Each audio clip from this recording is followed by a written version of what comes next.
د ګناه بعضې ضررونه اضرار الذنوب علما وایي عنوان ذکر کړی علماو د هغې د لاندې علماو د ګناهونو اضرار ذکر کړي دي چې ګناه کله انسان وکړي د هغې ضرر څه یو ضرر د ګناه دا دی علما وایي چې کله انسان ګناه وکړي وایي یسیرو اسیرا للشیطان انسان د ګناه په وجه باندې د شیطان قیدي ګرځي د شیطان په جیل کې بندي کیږي څوک چې ګناه کوي د ګناه په وجه باندې انسان د شیطان جیل ته لیږي د شیطان په قید کې راځي څوک چې ګناه کوي بل علما وایي د ګناه په وجه باندې عذابونه راځي په انسانانو باندې لکه قرآن کې الله وایي فکلا اخذنا بذنبه الله وایي کم قوم چې ما تباه کړی الله وایي د ګناه په وجه مې تباه کړی زما سره کومه شخصي دشمني نه وه خو لیکن الله وایي د ګناه په وجه باندې چې ګناه یې وکړه الله وایي ما پې عذاب راوسته دریم ضرر د ګناه علما وایي حرمان العلم د ګناه په وجه باندې انسان د علم نه محرومیږي قرآني علم شرعي علم د قرآن او د سنت علم دا الله رب العالمین هغه انسان ته نه ورکوي څوک چې ګناه کوي د دې وجه نه ضحاک ابن مخلد رحمه الله د یو لوی عالم دی هغه وایي ما نعلم احدا حفظ القرآن ثم نسيه الا بذنب هغه داسې وایي چا چې قرآن یاد کړی دی او بې ییر کی وای د يرولو بل سبب ماته نه دی معلوم الا بذنب مگر د ګناه په وجه باندې کم قاری چې قرآن ازده کی او دا تیر شي ضحاک رحمه الله وای ماته بل سبب نه دی معلوم مگر ګناه ده چې د ګناه په وجه باندې انسان نه قرآن یریږي هغه قاری چې کله سترګه غلطه استعمال کی هغه قاری چې کله غوږ غلط استعمال کی هغه قاری چې کله خوله غلطه استعمال کی هغه قاری چې کله دا ګیړه غلطه استعمال کې حرام پې وخوري غلط کارونه وکړي د دې قاري نه الله قرآن یری بعضې قاریان وایي موږ نه قرآن یریږي وجه څه وجه دا چې دا ګناه وکړي د ګناه په وجه باندې د انسان الله رب العالمین قرآن یری امام شافعي رحمه الله بهترین عالم دی ائمه اربعو کې دا یو لوی امام دی دا وایي زما حافظه تیزه وه هر څه به مې یادول خو لیکن یو وخت کې زما د حافظه کمزورې شوه او زرالم خپل استاذ ته وکیع ابن الجراح رحمه الله ته هغه ته مې شکایت وکړو شکوت الى وکیع سوء حفظي ما خپل استاذ ته شکایت وکړو وکیع رحمه الله ته چې حافظه مې کمزورې شوې ده استاذه وایي فارشدني الى ترک المعاصي وایي شیخ صاحب ما ته ویلې زما استاذ ما ته ویلې وصیت یې ما ته دا وکړو ما ته یې لاره وښودله چې ګوره ملګرې ګناهونه پرېږده د ګناهونو په وجه باندې ستا حافظه کمزوري کیږي د ګناه په وجه باندې تا نه الله رب العالمین علم اخلي ځکه وجه یې ذکر کړي فإن العلم نور من إله ونور الله لا يعطى لعاص وی علم چې دا د الله رڼا ده د اله رڼا ده او د اله رڼا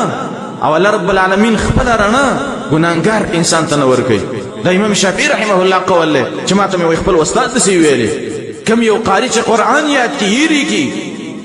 یا یو کس د یو آیات ازده کی یری کی یا یو ښځه ده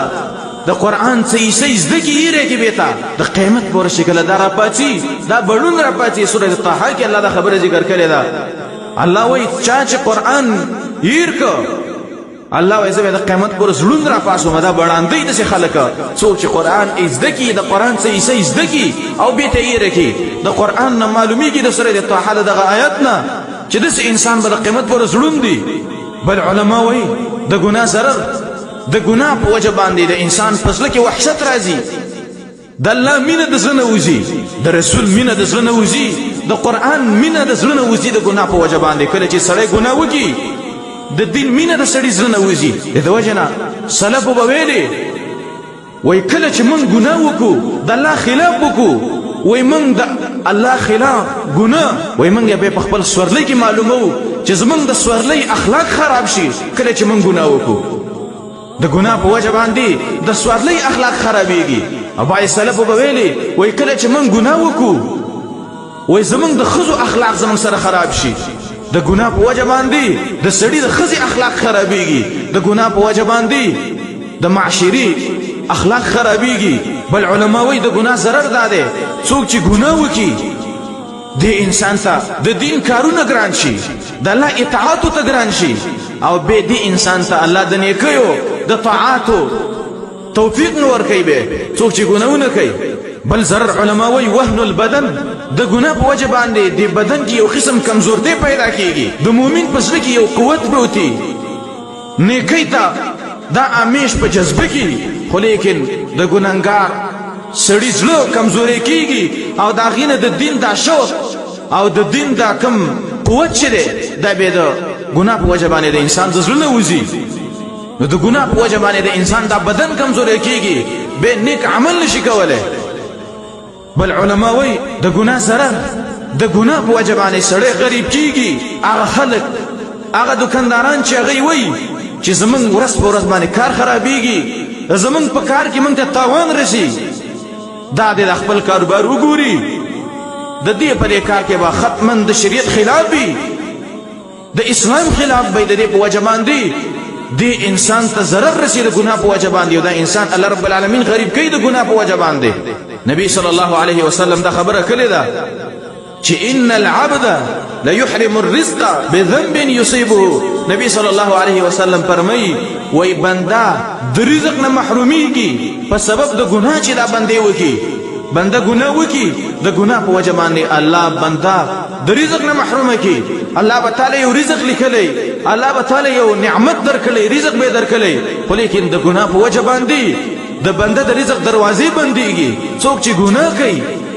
دا هغه سړي کار ورځ په ورځ خرابېږي. هغه انسانان چې شکایت کوي چې زمونږ کار کمزوری کیږي، زمونږ کار کې تاواني، هغه خلک دی وګوري د دې په دې کار کې به ختماً د شریعت خلاف وي، دوی به ګناهونه کوي. د دې په وجه باندې الله ولا د تجارت د کاروبار نه برکت ختم کی او د رزق نه محروم کی. بل علما وایي د ګناه ضرر دا دی، د ګناه په وجه باندې د عمر نه برکت ختمیږي. اکثر خلک وایي یاره عمر کې خوند نشته دی او دې کې خوند نشته او دې کې د دنیا په دې ژوند کې خوند نشته. هغه وجه دا چې دا انسان ګناه کوي او د ګناه په وجه باندې د انسان د عمر نه برکت ختمیږي. بل علما وایي د ګناه په وجه باندې بنده د طاعاتو نه محرومیږي. څوک چې ګناه کوي د طاعاتو وس او توفیق به دې ته نه میلاویږي. اطاعت نشي کولی د الله بندګي نشي کولی، قیام الليل نشي کولی. حسن بصري رحمه الله ته یو سړی راغی، ورته ویلې چې یا ابا سعید وایي زه داسې کار وکړم ماښام چې اوده کېږم، اوبه سر ته کېږدم، جانماز کېږدم، پوره قص وکړم چې زه به تهجد ته راپاڅېږم، تهجد به کوم، د الله بندګي به کوم، خو لیکن اس طرح نه تهجد پاتې شي. دا وجه څه وی حسن بصری رحمه الله په جړا شو ویلي چې انت الابعد، ته ګوره بې خیره، په تا کې خیر نشته دی. وی ولې؟ وی وجه دا ده ذنوبک قیدتک، ګناهونو ته تړلی، د ګناه په وجه باندې ته د نیکو نه محرومیږي. نو څوک چې ګناهونه کوي دا انسان د نیکو نه محرومیږي. د دې په وجه باندې اکثر خلک دوی وایي یاره موږ له د تهجد وس او توفیق الله نه راکوي، د جمع وس او توفیق الله نه راکوي، د نیکو عملونو وس او توفیق الله نه راکوي. وجه څه؟ وجه دا چې حسن بصری رحمه الله دغه کس دی ویلی چې ذنوبک قیدتک، ګناهونو ته تړلی، د نیک عمل نه ګناه پرېږده چې د نیک عمل وس او توفیق الله درکړي. امام نووي رحمه الله وایي زه چې کله د قیام الليل نه محرومه شمه، د قیام الليل وس او توفیق الله نه راکوي، وای هغې کې ما ته بل څه نه ښکاري مګر بذنب اذنبته، مګر ګناه زه ما کړي او د ګناه په وجه باندې الله ما د قیام الليل نه محرومه کړي. د ورځې ما نه ګناه شوي او د دغې ګناه په وجه باندې الله ما د قیام الليل نه محرومه کړي. بل ضرر علما وایي، بل ضرر دا دی، سلیمان دارانی وایي لا تفوت رجل صلاة جماعة الا بذنب، وای د سړی نه د جمع مون نه قضا کیږي، د جمع مون نه فوت کیږي مګر د ګناه په وجه باندې چې دا انسان ګناه وکړي د جمع مون ته الله رب العالمین وسو توفیق به الله نه ورکړي د جمع مون لپاره. بل علما وایي د ګناه په وجه باندې الله بنده ته د ذلت جامع اچي. حسن بصری رحمه الله بویلی وای ابى الله ان يذل عبدا الا بعصيانه، وی الله رب العالمین یو بنده نه ذلیله کوي، الله د دې نه انکار کوي چې خپل بنده ذلیله کړي مګر که ذلیله کوي بعصیانه، دا بنده په ګناه باندې ذلیله کوي چې دا ګناه وکړي او الله رب العالمین د ګناه په وجه باندې سزا ذلیله کړي، الله نه مرتبه ښکته کړي د ګناه په وجه باندې. څوک چې ګناه کوي ګناهګار انسان ته دا ټول حیوانات خیرې کوي، په دې باندې لعنت وایي چې ګناهګاره الله دې تباہ که الله دې هلاکه ستا په وجه باندې په موږ باندې بارانونه نه کېږي ستا په وجه باندې او ستا د ګناه په وجه باندې په موږ باندې قحط راغلی دی په موږ باندې بارانونه نه کېږي ګناهګار انسان ته حیوانات خیرې کوي بل علما وایي د ګناه په وجه باندې انسان بزدله کېږي کمزوری کېږي یریږي به چې کله یره پرې راشي نو د زړه درزېږي د ګناه په وجه باندې بل علما وایي د ګناه په وجه باندې د انسان د حیا ځي او به قرآن کې الله وایي چې د ګناه په وجه باندې الله په زړه باندې مهر لګوي کله چې په زړه باندې مهر ولګولی شي به انسان ته نیکي او بدي او شاني نو ګناه نه ځان ساتل پکار دي کم خلک چې ګناهونه کوي هغه خلک تباه دي هغه خلک د تبعی سره مخ دي